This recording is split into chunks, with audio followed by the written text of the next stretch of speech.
Hello, everybody. Welcome to Tuesday. The S&P 500 was down almost a 0.5% today. Consumer confidence survey came out. Was kind of the lowest confidence the consumers have had, at least in the survey, since August of 2021. And so the thing about these surveys, in my opinion, the market usually doesn't pay that much attention to them. The market was down 1% today after the thing came out. So obviously the market's paying attention today. And at this point in time, there's a lot of little pieces coming in that are showing that the economy might be slowing down.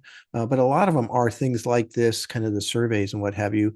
I'm much more interested in actually the consumer behavior, what they're actually purchasing and how that's working out. Now, purchases were down in January also, although that can be seasonal, and they were up a lot in December. So maybe people spent the money that they had, in at the end of the year. So we'll see how this all plays out as far as that goes. But there is a narrative that is starting to shift here. That even though we've had a lot of inflation, worries, especially if you look last year, at the end of the year we had a 3% drop when the Federal Reserve came out and said, we're probably not going to be lowering rates as much, and then we had a big jump up when the CPI report came out for December, and so the market was obviously moving on inflation information and not so much on anything else. And now we're starting to shift over, and you're seeing the market move a lot more on what's potentially recessionary information. Probably, factoring in, the layoffs that are happening on the federal government side, the restriction of these government contracts, which are stimulative to the economy, right? If you have people out there with jobs and they're spending money, and if you have these contracts going, that's something that's going to make money flow through the economy. When you cut those out, you could have some cutback as far as that goes. Now, is it enough to create a recession? All these different types of things. How long do some of these people even got hired back?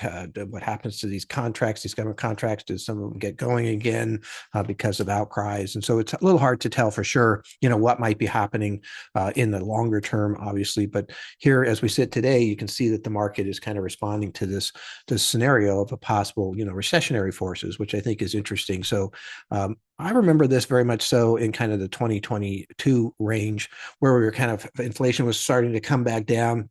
But the concern was big recession. In 2023, we were supposed to have this huge recession. The market was going to drop 20% in the first half of the year. Turned out the market made 20%, more than that actually for the year itself. So it's a little hard to tell, in advance what's going to happen here. I don't really see big recessionary forces happening here. However, it just kind of depends on, do we end up with mass deportations? Do we end up with, really high tariffs or not, And so do we end up with tax cuts or not? So there's a lot of pieces that are in play here that we kind of have to wait to see what happens before, we're going. And, the market is, again, still just going sideways, even though it's come down 3 days in a row. It was coming down off of the all-time high that it set. So it's not a bad thing in that sense, as long as we're in this range. Now, we're, at like 5960-ish on the S&P 500. You get down to 5800, you're going to be falling out of the bottom of the range at that point in time, potentially. So got a little ways to go. We're floating around here kind of in the middle of the range for the most part. There's, again, nothing wrong with that as a whole. It's one of these things where you kind of need to, just wait and see what's going to happen. Unfortunately, that's kind of the way it goes. So, there wasn't a lot that happened today. I will say that the market did rally back up. It was down, a percent, and ended up down about 0.5%. It was actually up to almost negative 0.2% at one point in time. And so, sold off a little bit at the end. So there was some strength and some dip buying that came in, and we'll see if that continues, and look forward to seeing what's going to happen. But, there is, so many things that are moving right now. It's amazing. I mean, you look at the number of situations that are happening, from the administration, and then you look at these cross currents that are going on now between inflation and recession. It's really crazy. So it's, the market's telling us what to do, which is just go sideways and wait and see what happens here as far as that goes. So anyway, that's where we're at today. We'll see what's going to happen tomorrow, and we'll talk to you then. Thank you very much.